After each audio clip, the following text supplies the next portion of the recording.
जो भगवान के गण थे, कहते हैं आपने इसके पूंछ की तरफ बाण मारा था। कहिए नहीं मारा हो तो बताओ। बोले हाँ। और हमारे स्वामी भील ने मुख की तरफ मारा था। ये बात तो सही। बोले फिर भी हमारे बाण के द्वारा मारा गया। तब वो शिव के गण कहते हैं देखो आप तो तपस्वी मालूम पड़ रहे हैं, मानो ऐसा पता लगता है कि आप तपस्वी संत हैं, तपस्या के लिए हैं। और मैं ये कहता हूँ कि तपस्वी को चोरी नहीं करना चाहिए, छल नहीं करना चाहिए, झूठ नहीं बोलना चाहिए। क्यों? बोले जो व्यक्ति तपस्या करने आता है और झूठ बोलता है, किसी से छल पूर्वक बात करता है और सत्य का त्याग करता है, तो उसका तप का जो पुण्य होता है वो क्षीण हो जाता है, नष्ट हो जाता है। चौरिया छलाद्यर्माणाच्च विस्मयात् सत्य भंजनात् तपसा क्षीयते सत्यम एतदेव मया श्रुतम्। ऐसा मैंने सुना है कि झूठ नहीं बोलना चाहिए तपस्वियों को, फिर आप झूठ क्यों बोल रहे हैं? नहीं माने अर्जुन। भगवान शिव स्वयं आ गए। बोले क्या हुई बातचीत? बोले मान नहीं रहे। बोले हम अब भगवान शिव स्वयं करें, हमने मारा है, हमारा है शिकार, हमारे बाण, तुम्हारा बाण वो साइड किनारे पड़ा है। अर्जुन बोले अगर ऐसी बात है तो क्यों ना दो दो हाथ हो ही जाए, जो जीतेगा उसी का शिकार। भगवान शिव कहते हैं हाँ हाँ ठीक है, कोई बात नहीं, अगर ऐसी बात है तो ऐसा भी कर लेते हैं, संतुष्टि होनी चाहिए चाहे कैसे भी। अब दोनों में भयंकर युद्ध हो रहा है। भगवान शिव भील वेश में है और यहाँ अर्जुन जो तपस्या करने आए, स्वयं जिनकी आराधना कर रहे हैं उन्हीं से युद्ध कर रहे हैं, जिनसे वरदान पाना था उन्हीं से युद्ध हो रहा है। बहुत देर तक युद्ध चलता रहा। अंत में ना किसी की विजय हुई ना किसी की पराजय। अब भगवान युद्ध करते करते करते करते बोले अब बहुत खेल हो गया। भगवान स्वयं अपने वास्तविक स्वरूप में प्रकट हो गए। अब जैसे ही भोले बाबा अपने वास्तविक स्वरूप में आए जब, तो त्रिशूल और डमरू हाथ में लिए भगवान अर्जुन देख करके साष्टांग दंडवत गिर पड़ा। अरे प्रभु स्वामी मेरे से बहुत बड़ा अपराध हुआ है, मैं तो आपकी ही आराधना के लिए आया था और आपसे ही युद्ध कर बैठा, नाथ मुझे क्षमा करें। इस तरह अर्जुन प्रार्थना करता है। भगवान कहते हैं कोई बात नहीं, मैं तो तुम्हारी परीक्षा देने के लिए ही आया था, तुम परीक्षा में सफल हो अर्जुन, तुम एक अच्छे धनुषधारी हो, श्रेष्ठ धनुषधारी हो। और भगवान शिव प्रसन्न होकर के वहीं अर्जुन को पाशुपाश अस्त्र देते हैं। बोले इसको जब अधिक आवश्यकता इसकी पड़े तभी इसका प्रयोग करना है। और वहां से अर्जुन उस तपस्या से अनेकानेक इंद्र के द्वारा दिव्यास्त्र प्राप्त किया और भगवान भोले बाबा के पास पाशुपाश अस्त्र प्राप्त किया और वापस लौट करके आ गए। बहुत सारी उस द्वैत वन में अर्जुन पूरे दिव्यास्त्रों का संग्रह कर लिया था व्यास जी के उपदेश के अनुसार, क्योंकि व्यास जी तो त्रिकालदर्शी, उनको मालूम था कि आगे क्या होने वाला है। तो अर्जुन को पहले ही समझा दिए थे। बोले तुम घर गृहस्थी के चक्कर में ना पड़ो, तुम जाओ तपस्या करो। और आज आगे बड़ा ही सुंदर भगवान शिव के 12 ज्योतिर्लिंगों के बारे में वर्णन आता है। सूत जी सौनकादि ऋषियों को बताते हैं।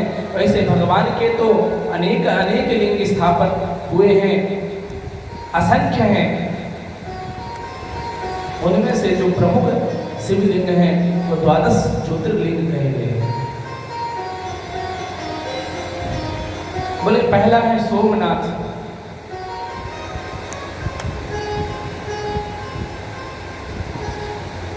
ये सोमनाथ जो है ये काठियावाड़ प्रदेश के अंतर्गत प्रभास क्षेत्र में इनका स्थान है। और दूसरे हैं मल्लिकार्जुन।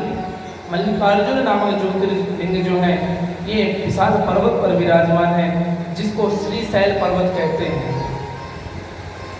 यह मद्रास प्रांत के कृष्णा जिले के कृष्णा नदी के तट पर है इनका स्थान। चौथा शिवलिंग ओंकारेश्वर महादेव, और इन्हें ओंकारेश्वर भी कहते हैं और ओंकार भी कहते हैं। ये अपने मध्य प्रदेश में मालवा क्षेत्र में नर्मदा नदी के तट पर स्थित है ओंकारेश्वर महादेव। और पांचवा श्री केदारनाथ।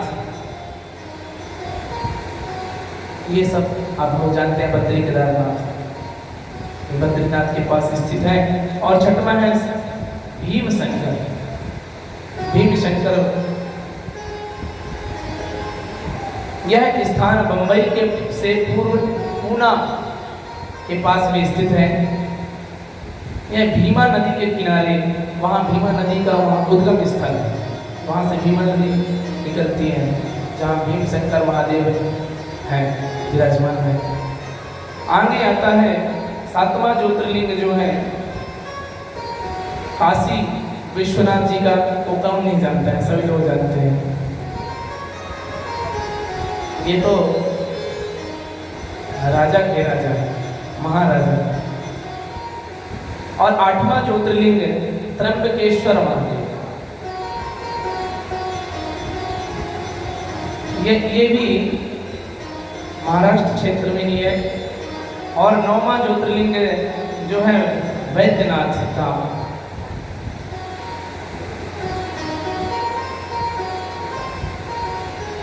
ये वैद्यनाथ रावण के द्वारा स्थापित किया, वैद्यनाथ जी। एक बार रावण, कुंभकर्ण और विभीषण, देखिए या तो अच्छे बन जाओ या कि फिर बिल्कुल बुरे बन जाओ। राम नहीं बन सकते हो तो कम से कम रावण तो बन जाओ। पूरे पूरे रावण भी नहीं बन पाते हो, बीच में रहते हो। वो कहावत है ना, धोबी का कुत्ता घर का न काटा। कम से कम राम का आचरण नहीं जीवन में उतार सकते हो तो कम से कम रावण को तुम अपने जीवन में उतार दो। रावण कम थोड़ा था। तो एक दिन तीनों भाई तपस्या कर रहे थे।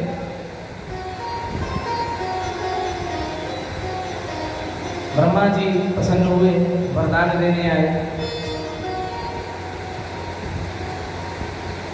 तो ब्रह्मा जी बोले क्या वरदान दे?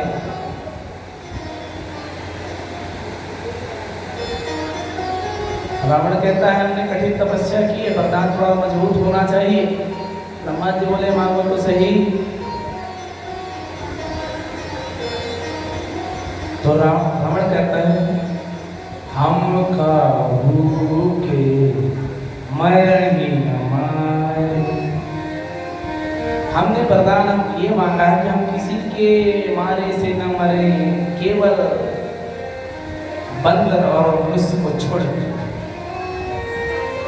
रावण जानता था, सोचता था कि ये बंदर और ये मानव को क्या मारेंगे, तो कहते हम किसी के मारे न मरे और केवल बंदर और मानव को छोड़ कर कि ये मारे तो अगर मार सके तो मार ले, अगर इनकी ताकत है। ऐसा वरदान पाया। रावण शक्तिशाली था लेकिन भक्ति तो थी उसके अंदर। एक दिन रावण के मन में आया कि क्यों ना आज अपने गुरु जी से मिलाएं।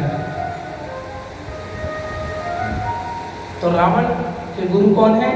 सभी लोग जानते हैं, हमारे भोले बाबा। बोले क्यों ना गुरु जी से एक बार मिल ही आते हैं, प्रणाम वणाम कर आते हैं, वरदान तुमको मिल ही गया है। तो आज रावण अपने गुरु से मिलने जाता है। अब जब मिलने गया तो माता पार्वती और भोले बाबा दोनों बैठे थे आसन में। बोले गुरु जी प्रणाम करना है, प्रणाम कर सकता हूँ क्या? बोले बाबा ये कोई पूछने वाली बात है? ये कोई पूछने वाली बात है भाई कि प्रणाम कर लूँ? हाँ भाई ऐसे लोग होते हैं, प्रणाम कर लूँ गुरु जी। तो रावण पूछ रहा प्रणाम कर लूँ गुरु जी। बोले इसमें पूछने वाली भक्त क्या बात है? अगर तुम्हारी इच्छा है, तुम्हारे अंदर श्रद्धा भक्ति अगर जागृत हो रही है कि प्रणाम करना चाहिए तो कर लो। तो ठीक है। अब जब ठीक है कह दिए तो अब वो जो रावण है तो अब वो प्रणाम करने नहीं जा रहा है, पर्वत हिला रहा है अपने सिर से, भुजाओं से। 7 भुजाएं हैं, 10 सिर हैं उसके। तो पर्वत को ही हिलाने लग गया, उठाने लग गया।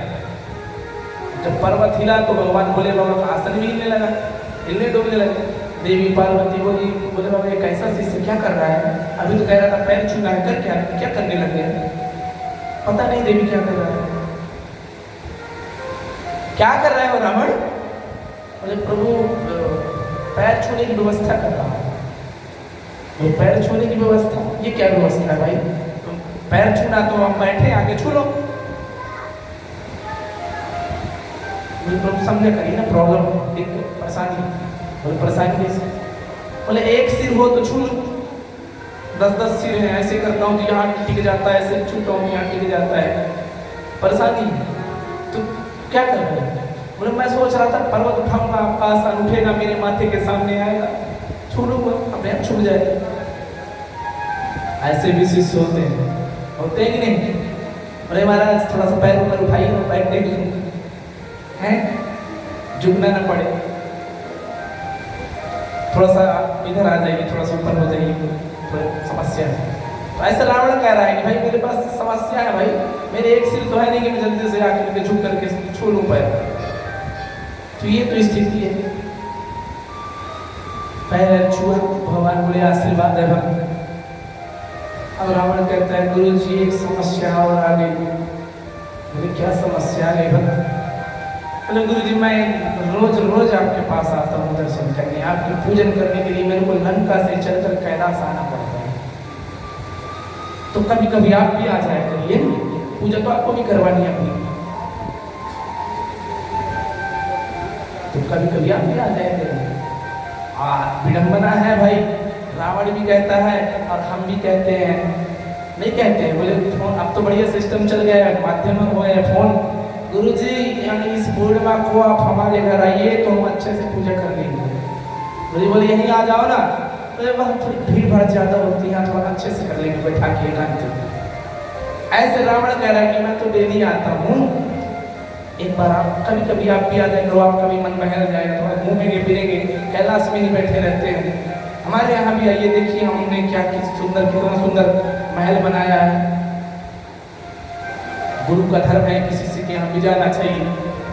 शिव जी बोले मानने वाला नहीं है, बहुत जिद्दी शिष्य है। हाँ हाँ ठीक है आया करेंगे। अब भगवान शिव अपनी पूजा करवाने अपने शिष्य रावण के घर जाने लगे। एक दिन हुआ क्या, रावण बोला कि हमारे गुरु जी डेली आते हैं, प्रतिदिन आते हैं दर्शन देने, पूजा करवाने, शिष्य का भी धर्म बनता है, कभी कभी शिष्य को भी जाना चाहिए, सब विचार उसके अंदर आता है। गुरु जी आज आप हो गए, कल अपना आइएगा, मैं आऊँगा। बोले बाबा चलो एक ही दिन कैसा बच गए, न जाना पड़ेगा, हम भगवान का भजन करेंगे बैठे बैठे। तो आज जब रावण जा रहा था भगवान भोले बाबा के दर्शन के लिए, तो उनकी माता है रावण, बेचारी रोती रोती हुई आई, बेटा वहां तुम डेली जाते हो, इतने दूर जाते हो, परेशान हो जाते हो, मेरी इच्छा है कि तुम्हारे गुरु जी का दर्शन मैं भी करूं, अब तुम यहाँ नित्य पूजा करो, वहां ना जाया करो। माता जी ऐसे कैसे व्यवस्था हो जाए। बोले ऐसे करो कि अपने गुरु से बोलो कि अपना शिवलिंग हमको यहाँ दे दे, स्थापित कर लेंगे, प्रतिदिन दर्शन कर लिया करेंगे, प्रतिदिन पूजन कर लिया करेंगे। रावण कहता है जी माता जी आपके आदेश का पालन होगा। अब आज हमारे खुशी के मुताबिक रावण पहुंचा शिवलोक। बोले गुरु जी प्रणाम, आयुष्मान। गुरु जी आज एक समस्या है। क्या समस्या है भाई? बोले समस्या ये है कि मैंने आज मन ही मन विचार किया कि आप भी परेशान होते हो और हम भी परेशान होते हैं। बोले तो इसका उपाय? बोले आप अपनी फोटो दे दीजिए, हम आपकी फोटो की पूजा कर दिया करेंगे। आप अपने शिवलिंग दे दीजिए, हम उसी को अपने घर में स्थापित कर लेंगे, आपका भी रोज रोज आने जाने का सिस्टम बंद हो और हम भी परेशान हो। ऐसे हमारी माता की भी इच्छा है। हमारी माँ ने बोला है कि शिवलिंग लेकर के आओ, यहीं स्थापित कर दो, मैं चाहती हूँ कि मैं देखूं, दर्शन करूं।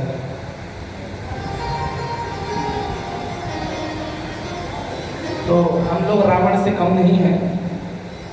हम लोग भी कहते हैं गुरु जी के पास तो हम जा नहीं सकते, कम से कम फोटो तो हो गई है। गुरु जी आप नहीं आ रहे, कोई बात नहीं, फोटो तो है, मैं कर लेता हूँ तुझे, देख लेता हूँ, फूल चढ़ा देता हूँ, माला भी जाप कर लेता हूँ मंत्र का।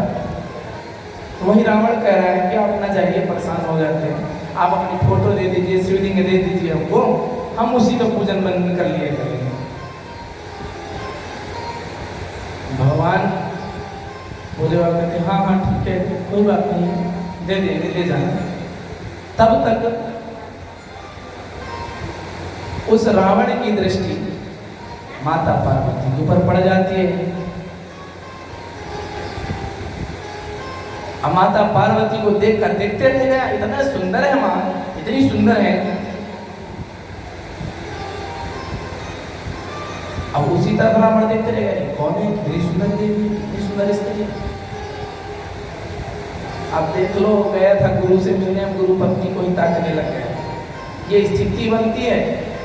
तो भोले बाबा कहते चिल्ला इधर देख, मैं इधर।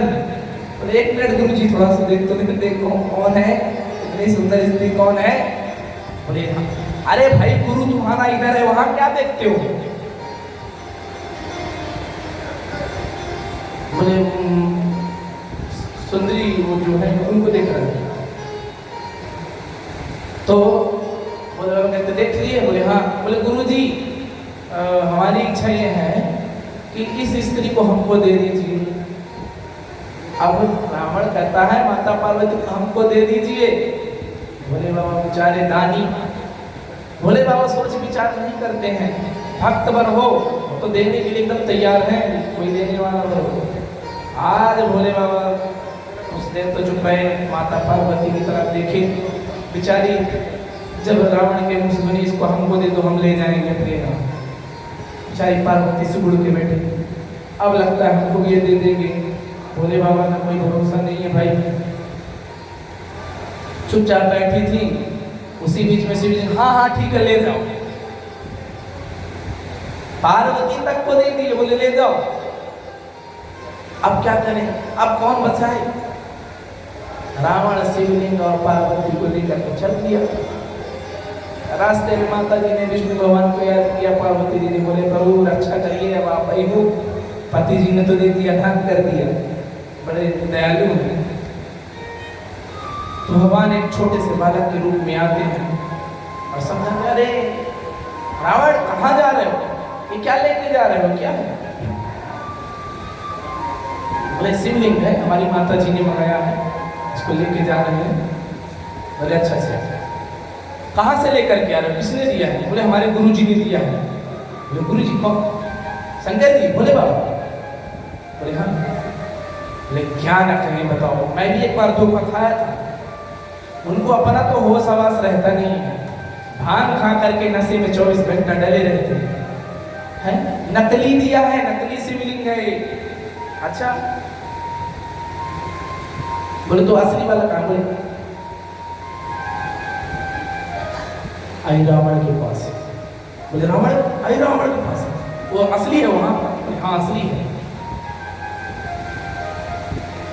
क्या है, जब कोई बात अगर झूठी बात भी हो, उसको 4 बार कहा जाए कि नहीं ये सही है, ये सही है, तो जो व्यक्ति होता है उसके मन में थोड़ा सा नहीं हो सकता है सही है।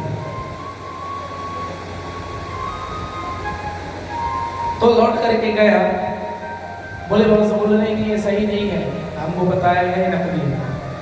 बोले बाबा बोले देखो मैं तुमको ये सही सही बता देता हूँ, ये असली शिवलिंग है। और एक बात तुमको बताना भूल गया था, अब ध्यान से सुन लो कान खोल करके। बोले क्या। बोले ऐसा करो, ये शिवलिंग जो तुमको मैं दिया हूँ, जहां इसको रख दोगे वहां से आगे नहीं जाएगा, स्थापित हो जाएगा, वहां ध्यान रखना आप ले जाएगा। अब बेचारा रावण चिंतित हो गया, बड़ी समस्या है। बोले कहीं नहीं रख सकते गुरुजी। बोले बिल्कुल नहीं, कोई भी समस्या आ जाए नीचे जहाँ रखोगे वहीं स्थापना हो जाएगी, फिर आगे नहीं ले जा सकते। बोले ऐसे करो, ये अपनी पत्नी अपनी देवी को पकड़ो, हमको शिवलिंग चाहिए, हम हमारी माता ने बताया। अब लेकर के भोले बाबा रावण चल देता है उस शिवलिंग को, और रास्ते में जब आया तो उसको लघु सकता है, बेचारा परेशान। ये ऐसी चीज होती है जिसको रोका नहीं जा सकता। अब क्या किया जाए। तो रावण आकाश मार्ग से जा रहा तो उतरा नीचे और बोला देखते हैं यहाँ कोई चरवाहा है, सामने दिख गया एक बालक वाला, बोले सुन इधर आना, बुलाया उसको, सिर को पकड़ाया, बोले नीचे नहीं रखना, हम अभी आ रहे हैं, इसको नीचे नहीं रखना, ठीक है। अब वो लघु संख्या क्या हो गई, वहाँ भारी समस्या हो गई, 1 घंटा तक रावण आया ही नहीं। अब बेचारा वो वाला छोटा सा लिए परेशान, उसने रख दिया वहीं शिवलिंग पे और रख करके वो चला गया। रावण आया, अरे रावण कहाँ गया ग्वाला, मैंने कहा था तुम इसको यहाँ नहीं रखना, वो कहाँ, वो तो आगे निकल गया रख करके। अब रावण बहुत प्रयास करता है, लेकिन जब प्रयास करता है तब भी उसके हिलते तक नहीं उसे, वहीं बैठ करके वहीं पूजन आराधना करने लगता है रावण। बोले प्रभु आओ, ये है वो है समस्या। भगवान प्रकट हो गए, बोले हाँ भक्त वरदान मांगो, क्या चाहते हो। बोले क्या मांगू आपसे, कुछ दे तो सकते नहीं हो, दिए तो वो भी घर तक नहीं पहुंच पाया, मेरे कुछ नहीं चाहिए। भगवान बोले तुम्हारी तपस्या है, तुमने मेरी पूजन आराधना की है, तो ये विफल नहीं जाएगा। तब भगवान शिव कहते हैं देखो तुम्हारे द्वारा ये इस लिंग की पूजा की गई है, तो यह वैद्यनाथ धाम के नाम से प्रसिद्ध होगा, वैद्यनाथ ज्योतिर्लिंग के नाम से प्रसिद्ध होगा। और यह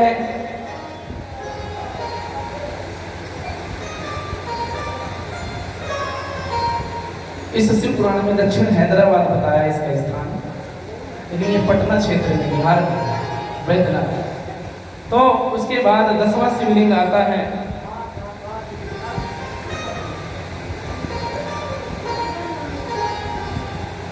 नागेश्वर महादेव, जो द्वारका वन में है। उसके बाद 11वां ज्योतिर्लिंग जिसकी स्थापना भगवान श्री राम ने स्वयं की, रामेश्वर। और 12वां ज्योतिर्लिंग श्री भुष्मेश्वर महादेव है। यह हैदराबाद राज्य के अंतर्गत दौलताबाद के पास है, बेरुल गांव के पास स्थान है, सुंदर स्थान है भुष्मेश्वर महादेव। इसकी एक कथा आती है,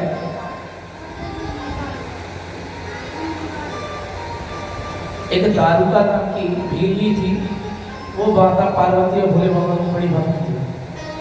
माता पार्वती प्रसन्न होकर उसको इतना वरदान दे देते हैं कि वो अपनी शक्ति से कुछ भी कर ले, पृथ्वी को उठा ले, अपने से मरे हुए को जीवित कर दे, इतनी ताकत, अपने समान बना दीजिए। तो कई दैत्य राक्षस आते और ऋषि मुनियों की तपस्या को भंग कर देते थे। तो सभी जो ऋषि मुनि महात्मा थे वो जाकर के भोले बाबा से प्रार्थना किए, बोले महादेव आप और माता पार्वती कृपा उस भीलनी और भील के ऊपर करते हैं, लेकिन उसका भुगतान हमको भोगना पड़ता है, राक्षस आकर के हमको परेशान करते हैं। तब वह जो दारुका नाम की भीलनी थी, उस पूरे पृथ्वी को अपने पति के सहित ऋषियों मुनियों के सहित उठा करके अपनी माया से और ले जाकर के बीच समुद्र में स्थापित कर दिया। वहीं कृष्णेश्वर महादेव के नाम से भगवान भोले बाबा प्रकट हुए, बोले तुम यही मेरी पूजन आराधना करो। इस तरह भगवान के 12 ज्योतिर्लिंग के बारे में हमारे शिव पुराण में बताया गया है।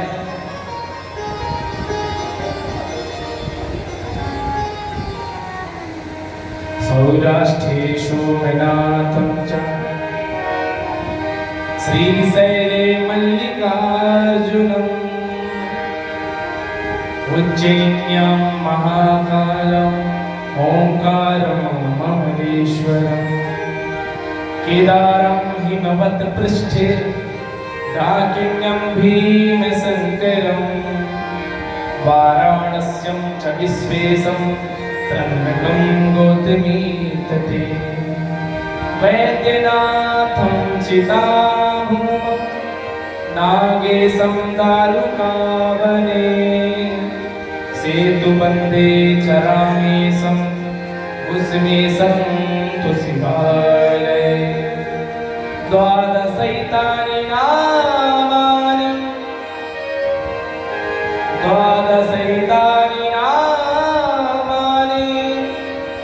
प्रातरुत्थाय यः पठेत् सर्वपापैर्विमुक्ता सर्वसिद्धिफलं लभेत्। जो इन द्वादश ज्योतिर्लिंगों का प्रातः काल उठ करके नाम स्मरण करता है वह सभी पाप आदि कर्मों से मुक्त होकर के भगवान शिव की सन्निधता प्राप्त करता है।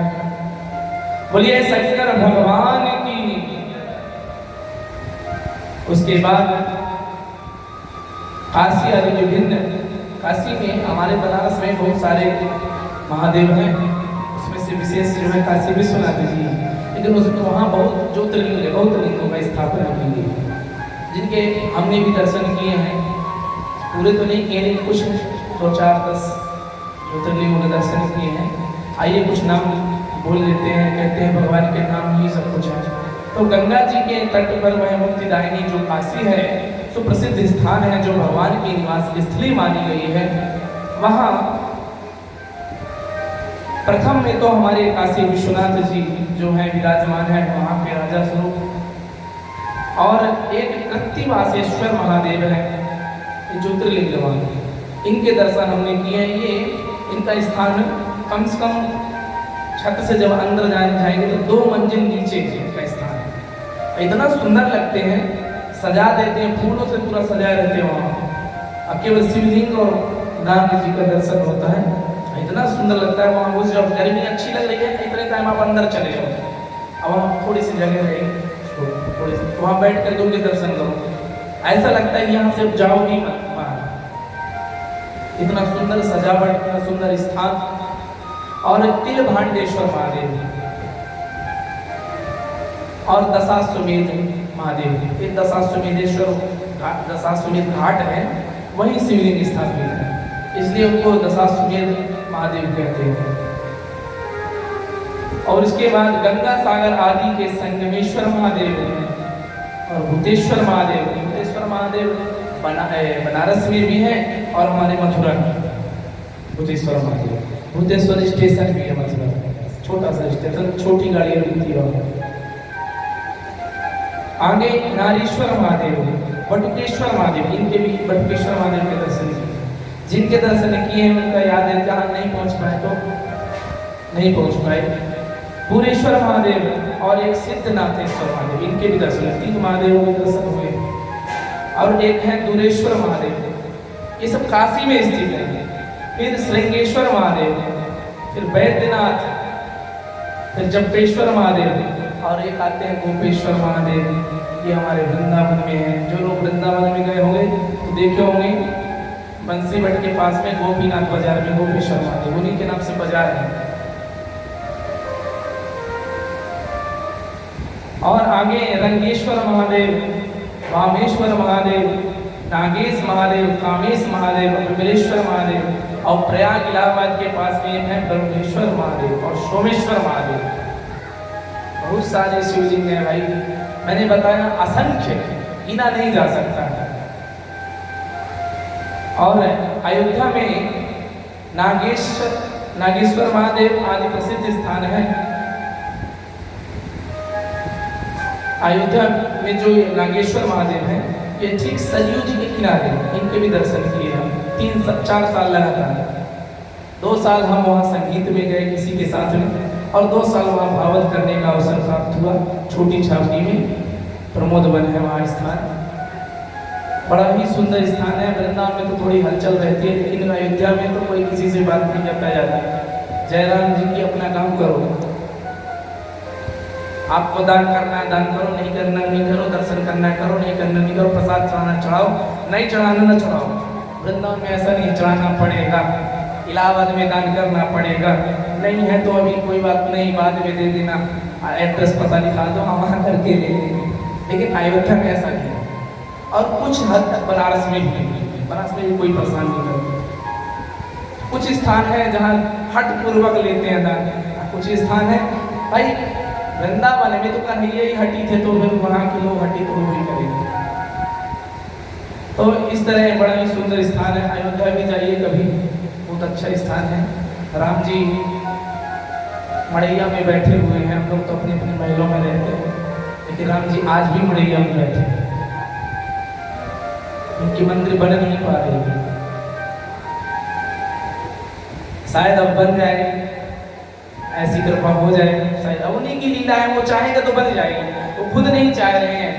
इतना पहरा लगा है अयोध्या में राम जी मंदिर दर्शन करने जाओगे कि जितना कृष्ण भगवान के कारागृह में नहीं लगा आज के समय, इतना पहरा है राम जी के दर्शन। कम से कम 3 घंटे से 2 घंटे से 3 घंटे चाहिए दर्शन करने के लिए, एक सिक्का तक नहीं ले जाने देते, सब बाहर, पैसा वो रख लो, प्रसाद लो, फूटा और रोटी डालना, इसके अलावा कोई प्रसाद नहीं, कोई लड्डू वड्डू नहीं। और जब जाके देखेंगे तो इतना दुख लगता है वहाँ, बताओ, जो सबको खिलाते हैं, सबको राजगद्दी प्रदान किए, खुद बिना गद्दी के बैठे, और सब कुछ उनका बना हुआ रखा है, केवल स्थापना करना है। हर ऐसा बना है उनका, पत्थरों से पूरा सब कटाई पिटाई सब हो गई, केवल सेटिंग करना है, बैठा देना है, लेकिन हो गया, आदेश नहीं मिल रहा है, भगवान की इच्छा नहीं है अभी। बहुत अच्छा स्थान है, देखने योग्य है, बढ़िया त्रिमूर्ति है, राम जी है, सीता जी है, लक्ष्मण जी, और 1 मिनट से ज़्यादा देखने भी नहीं देते। 1 मिनट तो बहुत है, मैं बोल दिया हूँ कि हो सकता है कम भीड़ रहे, 1 मिनट देख लेंगे। आप 1 घंटा बर्बाद करके वहाँ तक पहुँचोगे और जाली लगी है दोनों साइड से, अंदर जाने को नहीं मिले कहीं, और देखें चलो चलो आगे चलो। तो मैं जब प्रथम बार गया था, मैं सुल्तानपुर में भावत में था, उत्तर प्रदेश में, वहाँ से 2 घंटे की रास्ता है। हम लोग यजमान और हम सब लोग मतलब 4 व्हीलर से सवेरे 4 बजे चले गए थे और 7:30 बजे वापस कथा स्थान पे आ गए। तो जब दर्शन करने के लिए पहली बार हम गए थे होते, हम बोले भाई ये तो बड़ा गड़बड़ है यहाँ, इतना तो कृष्ण भगवान के जन्म स्थान जो स्वयं कारागृह में रहने के लिए है, वहाँ इतना दर्शन करने में टाइम नहीं लगता है, और राम जी की इतनी दुर्दशा है यहाँ। तो सभी लोग भगवान के लिए वोट दे, कहें कि बनाओ मंदिर। हम किसी धर्म का अपमान नहीं कर रहे हैं, सभी अपनी जगह हैं, लेकिन भाई जिसका जो स्थान उसको तो देना चाहिए। तो सभी लोग अब तो फेसबुक, मोबाइल, ट्विटर सब कुछ चल गया है, सब बढ़िया मेल भेजिए भाई, जल्दी से जल्दी मोदी जी मंदिर बनवाइए। और बताते हैं कि इसी तरह एक शिवलिंग और अत्रीश्वर महादेव है, जो भोले बाबा अत्रि और उनकी पत्नी अनुसुईया के ऊपर कृपा की थी। और आगे हमको समय भी ध्यान में रखना है, आज हम थोड़ा सा विलंब से कथा प्रारंभ कर पाए हैं किसी कारणवश। तो आगे बड़ा ही सुंदर भगवान के महाकाली के महात्म्य में राधा चंद्रसेन आदि की कथा आती है। वह बड़े भक्त थे।